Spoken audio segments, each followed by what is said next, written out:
ये तो लग रहा था कि लॉकडाउन बढ़ेगा, लेकिन उम्मीद थी कि प्रधानमंत्री कुछ राहत देंगे उन लोगों को जो बहुत परेशान हैं और इकोनॉमी का जो डिसरप्शन है उसको शुरू करने के लिए। लेकिन ऐसा कुछ नहीं हुआ।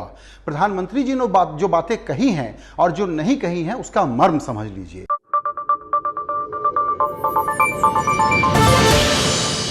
मर्म ये है कि अभी इन्फेक्शन कर्व थम नहीं रहा है, इसलिए वो सख्ती बढ़ाने जा रहे हैं। और उन्होंने ये बात बहुत साफ तरीके से समझाई है कि जब तक हॉटस्पॉट में एक केस भी आएगा तब तक हम सख्ती कम नहीं करने वाले हैं।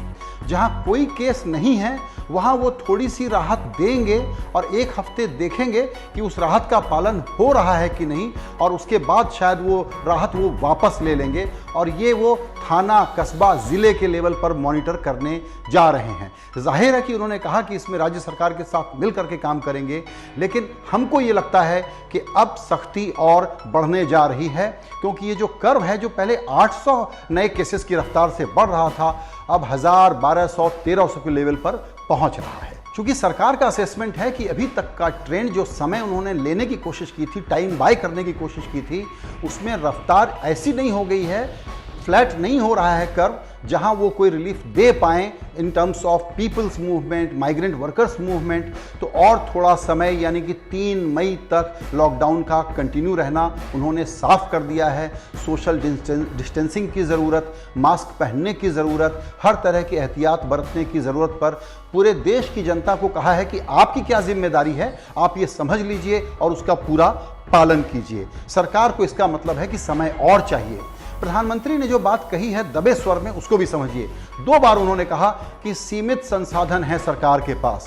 हालांकि उन्होंने टेस्टिंग के नंबर दिए, उन्होंने अस्पताल और बेड के नंबर दिए, टेस्टिंग क्लिनिक्स के नंबर दिए, लेकिन इस बात पर ध्यान देने की ज़रूरत है कि भारत अभी तक सिर्फ 2.25 लाख टेस्टिंग कर पाया है, जिसमें 1,10,000 से ज़्यादा टेस्टिंग 4 राज्यों में है, सिर्फ 4 राज्यों में। वो है महाराष्ट्र, केरल, राजस्थान, दिल्ली, यानी पूरे देश में सिर्फ 1 लाख।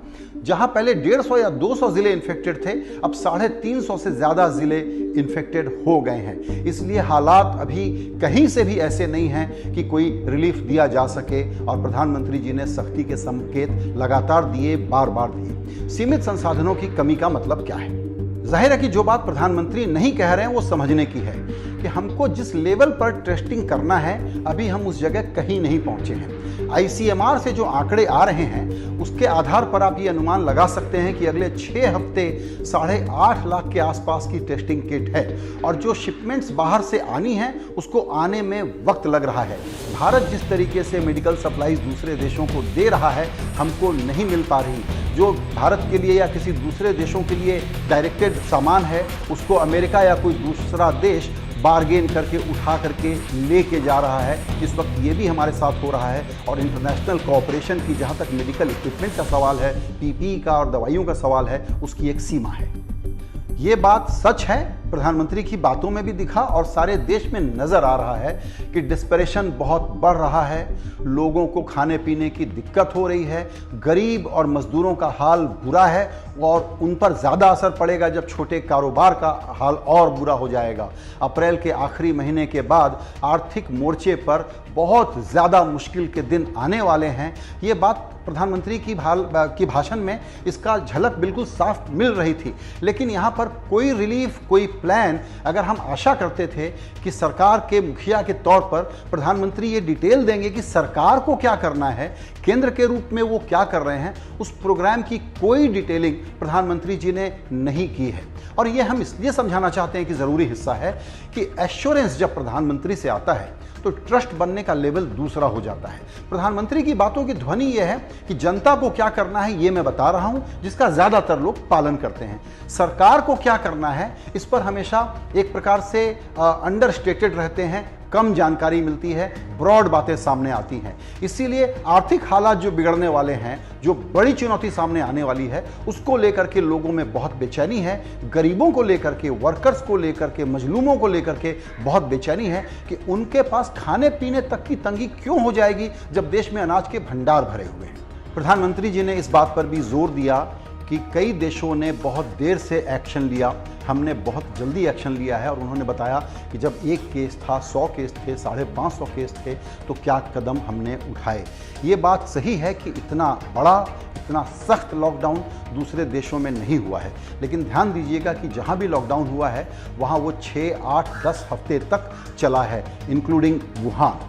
मेरा पॉइंट ये है कि सबसे बड़ी चीज़ थी कि जब मिड जनवरी से सरकार ये कहती है कि मार्च 23 तक 15 लाख लोग जो आए थे जिसकी हमने स्क्रीनिंग की और बाद में उसकी टेस्टिंग में लगे, अगर इन 15 लाख लोगों को हम, कुछ हवाई अड्डों से आ रहे थे ये, इनको अगर हम मैनेज कर लेते, इनको आइसोलेट कर लेते, इनको क्वारंटाइन कर लेते, तो ये समस्या पूरे देश में इस तरीके से नहीं फैलती जिस तरीके से ये फैली है।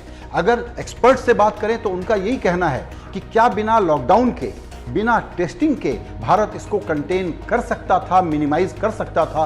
तो उसका पहला मोर्चा था, क्योंकि ये आया है हवाई सफ़र से, तो हवाई अड्डों पर बाहर से आए हुए एयर ट्रैवलर्स को अगर हम कंट्रोल कर लेते तो इसको हम बहुत जल्दी काबू में पा सकते थे। बात अब हाथ के बाहर चली गई है। तो प्रधानमंत्री के संदेश का लुब्बो लुआब ये है कि हालात में अभी रिलैक्स होने की कोई बात नहीं है और सख्ती, सावधानी ज़रूरी है।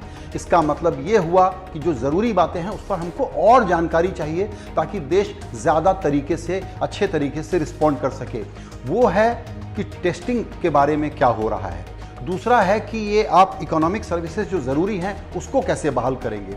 तीसरा ये है कि कारोबार बिल्कुल रुक न जाए, उसके लिए आप लिक्विडिटी कैसे लेकर के आएंगे। यहाँ तक कि राज्य सरकारों के पास पैसे नहीं हैं और आज के आज आरबीआई को उनको बोरोइंग करने के लिए कहना चाहिए कि हमसे आप बॉन्ड लाइए, हम आपसे ख़रीद लेते हैं। आखिरी बात यह है कि टेस्टिंग के अलावा प्रोफेशनल जो हैं, मेडिकल हेल्थ वर्कर्स जो हैं, उनको प्रोटेक्ट करने के लिए पीपीई की ज़रूरत। हम वक्त के खिलाफ जिस रेस में हैं उसमें टेस्टिंग, पीपीई सबसे ज़रूरी चीज़ें और गरीबों की, मजलूमों की को राहत देने का काम तीसरी बड़ी प्रायोरिटी, क्योंकि उसके दूसरे कोलैटरल डैमेजेस बहुत ज़्यादा हैं और इसमें भारत सरकार के पूरे तंत्र को अपनी ताकत और क्षमता अभी दिखाने की ज़रूरत है, क्योंकि अभी बहुत जगह बहुत सारी कमियां हैं इसमें।